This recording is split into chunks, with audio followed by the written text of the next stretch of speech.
जय श्री कृष्ण मित्रों, आइए देखते हैं सुमित ज्ञान यूट्यूब चैनल में।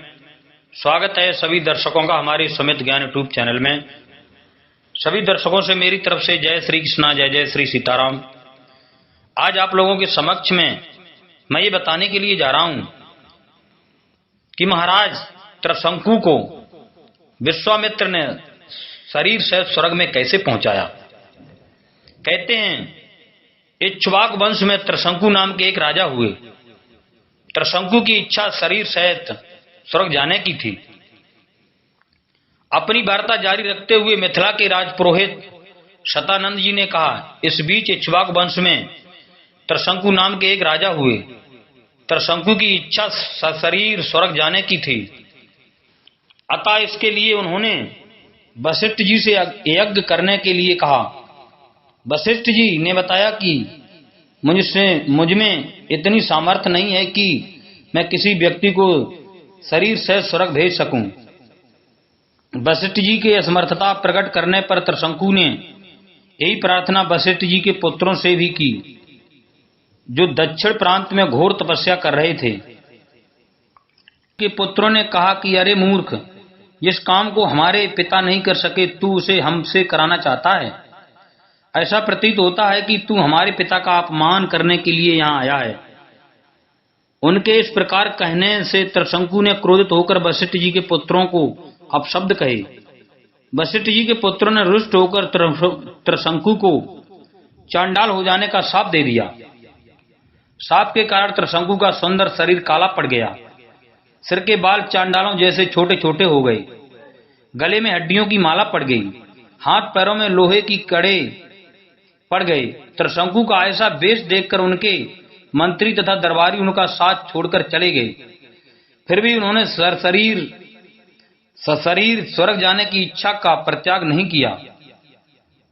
वे विश्वामित्र के पास जाकर बोले कि ऋषराज, आप महान तपस्वी हैं, मेरी सशरीर स्वर्ग जाने की इच्छा को पूर्ण करके मुझे कृतार्थ कीजिए। विश्वामित्र ने कहा कि राजन, तुम मेरी शरण में आए हो, मैं तुम्हारी इच्छा का अवश्य पूर्ण करूंगा। इतना कहकर विश्वामित्र ने अपने उन चारों पुत्रों को बुलाया, जो दक्षिण प्रांत में अपनी पत्नी के साथ तपस्या करते हुए उन्हें प्राप्त हुए थे, और उनसे यज्ञ की सामग्री एकत्रित करने के लिए कहा। उन्होंने अपने शिष्यों के द्वारा वशिष्ठ के पुत्रों सहित वन में रहने वाले सब ऋषि मुनियों को यज्ञ में सम्मिलित होने के लिए निमंत्रण भी भिजवा दिया।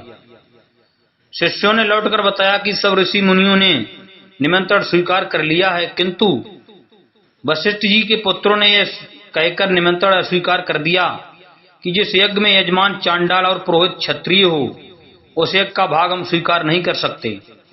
यह सुनकर विश्वामित्र जी ने क्रोध होकर कहा कि उन्होंने अकारण मेरा अपमान किया है। मैं उन्हें शाप देता हूं कि उन सब का नाश हो। आज ही वे सब काल पास में बंद कर यमलोक को जाएं और 700 बरस चांडाल योनि में विचरण करें। उन्हें खाने के लिए केवल कुत्ते का मांस मिले और सदैव कुरूप बने रहें। इस प्रकार शाप देकर वे यज्ञ की तैयारी में लग गई। शतानंद जी ने आगे कहा, हे राघव, विश्वामित्र के शाप से वशिष्ठ जी के पुत्र यमलोक सिधार गए। वशिष्ठ जी के पुत्रों के परिणाम से भयभीत सभी ऋषि मुनियों ने यज्ञ में विश्वामित्र का साथ दिया।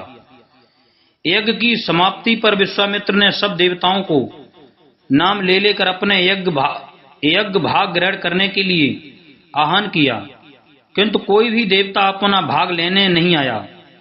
इस पर क्रोध होकर विश्वामित्र ने आर्ध्य हाथ में लेकर कहा कि हे त्रिशंकु, मैं तुझे अपनी तपस्या के बल से स्वर्ग भेजता हूं। इतना कहकर विश्वामित्र ने मंत्र पढ़ते हुए आकाश में जल छिड़का और राजा त्रिशंकु शरीर सहित आकाश में चढ़ते हुए स्वर्ग जा पहुंचे। त्रिशंकु को स्वर्ग में आया देख इंद्र ने क्रोध से कहा कि रे मूर्ख, तुझे तेरे गुरु ने शाप दिया है, इसलिए तू स्वर्ग में रहने योग्य नहीं है।